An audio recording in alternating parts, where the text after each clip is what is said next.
Right now, in May 2026, America and Iran are closer to all-out war than they have been in decades.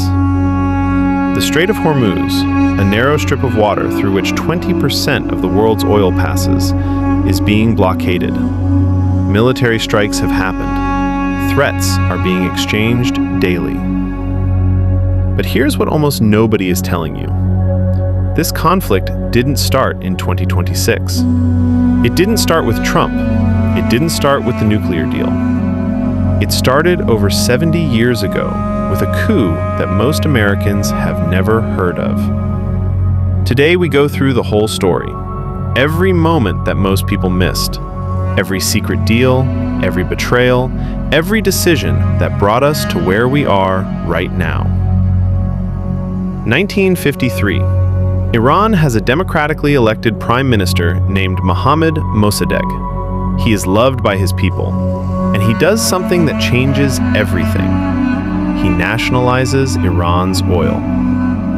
For decades, Britain had been taking most of Iran's oil profit through the Anglo-Iranian Oil Company, which became BP.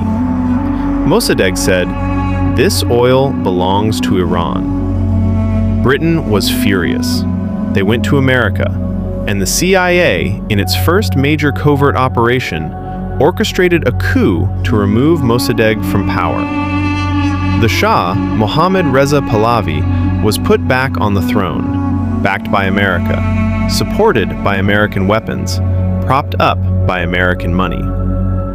The Shah ran a brutal intelligence service called Savak, trained by the CIA and Mossad, that tortured and imprisoned thousands of Iranians who opposed him. Here is what most Americans don't know. Every Iranian knows this story. It is taught in schools. It is in the culture. When Iranians say America overthrew their democracy, they are not making it up. It happened, and America admitted it in 2013. By the late 1970s, Iranians had had enough. The Shah was hated. The revolution was building. Ayatollah Khomeini, a religious scholar exiled by the Shah, returned to Iran in February 1979. 2 million people came to the streets to welcome him. The Islamic Republic of Iran was born, and its founding principle, burned into its constitution, was opposition to American imperialism. Then came the hostage crisis. In November 1979, Iranian students stormed the American embassy in Tehran and took 52 Americans hostage for 444 days. America attempted a secret military rescue mission called Operation Eagle Claw. It failed catastrophically. Helicopters crashed in the Iranian desert. 8 American soldiers died.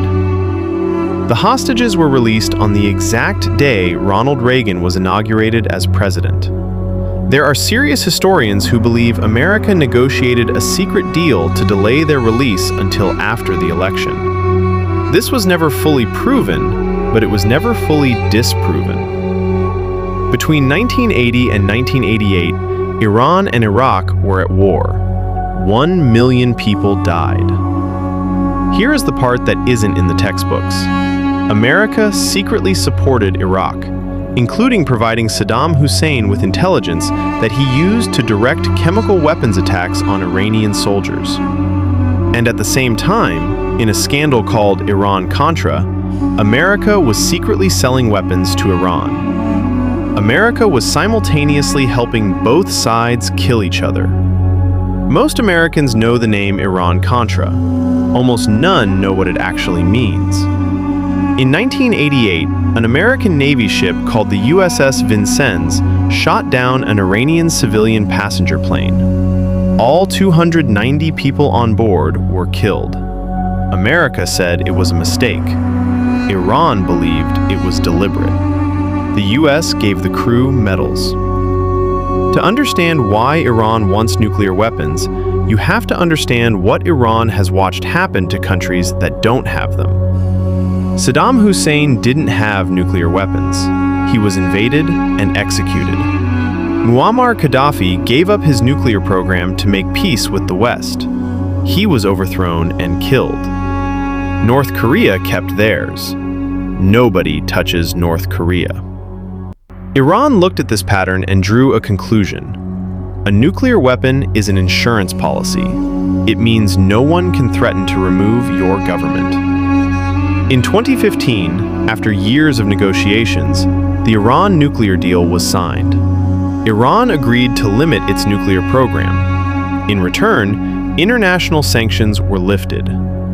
In 2018, Donald Trump withdrew America from the deal, unilaterally, against the advice of America's European allies, against the advice of the CIA and Pentagon. Iran's response was to accelerate its nuclear program. By 2026, Iran has enough enriched uranium to build multiple nuclear weapons, if it decides to. January 3rd, 2020. A U.S. drone strike kills General Qasem Soleimani at Baghdad airport. Soleimani was the most powerful military figure in Iran, the architect of Iran's entire regional strategy in Iraq, Syria, Lebanon, Yemen. Killing him was the equivalent of someone assassinating America's chairman of the Joint Chiefs of Staff. Trump ordered the strike. His justification was that Soleimani was planning imminent attacks on Americans. What the intelligence actually showed has been disputed by senior officials. Iran's response?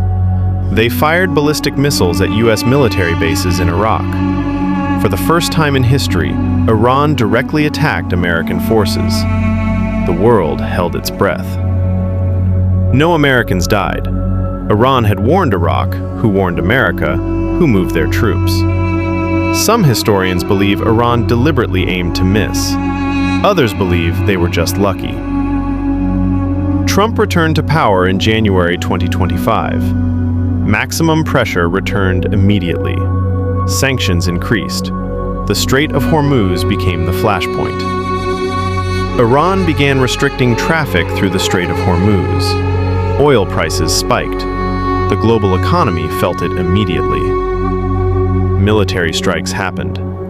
America says Iran struck first. Iran says America escalated. Both sides have evidence. Both sides have spin. Ayatollah Khamenei, Iran's supreme leader since 1989, has one overriding goal: the survival of the Islamic Republic. Everything else is secondary. Trump has one political need: to appear strong. A deal with Iran would be a win. A war with Iran would also be framed as a win. The question is, which serves him better? As of May 2026, negotiations are ongoing. Military assets are positioned. Neither side wants full war. Both sides are playing a game of who blinks first. Here are 5 things about this conflict that almost nobody in the Western world knows.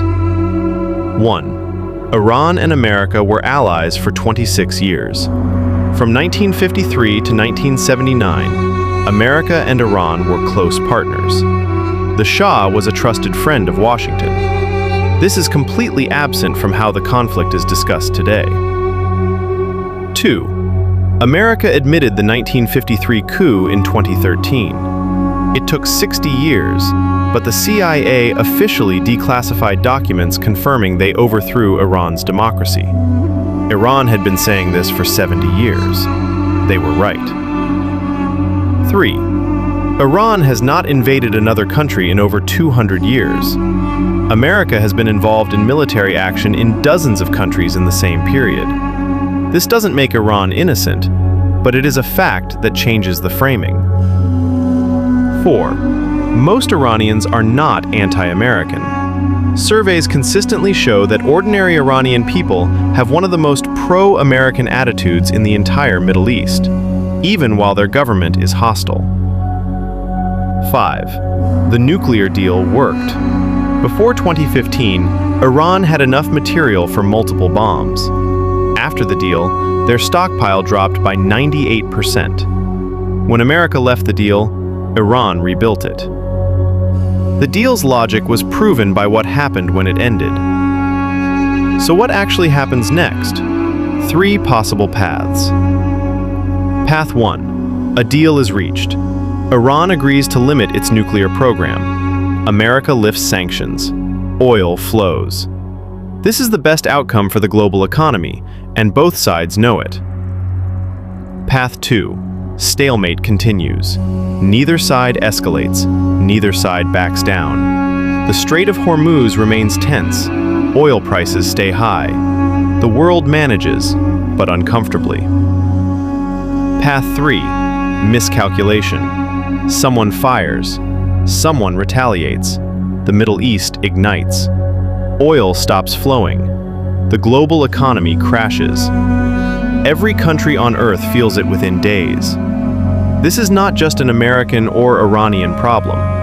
20% of the world's oil goes through a waterway that 2 countries are currently pointing guns at each other across. If you drive a car, if your food gets transported, if your country imports anything, this affects you. So here's what you actually know now that most people don't. This conflict did not start with a news headline. It started with a CIA coup in 1953 that overthrew a democracy. Every event since has been shaped by that original wound. Neither side is purely innocent. Neither side is purely evil. America overthrew their democracy. Iran took hostages. America shot down their plane. Iran supported attacks on American soldiers. This is what 70 years of mutual damage looks like. The ordinary people on both sides, American and Iranian, never voted for this. They are living with consequences of decisions made by governments decades before most of them were born. And somewhere in Tehran right now, a young Iranian person is looking at the same news headlines as you, and wondering the same things, and wishing the same thing, that this ends without anyone else dying. That's know what. We don't tell you what to do. We just try to show you what's actually going on. If something clicked, you know what to do. And if it didn't, come back when it does.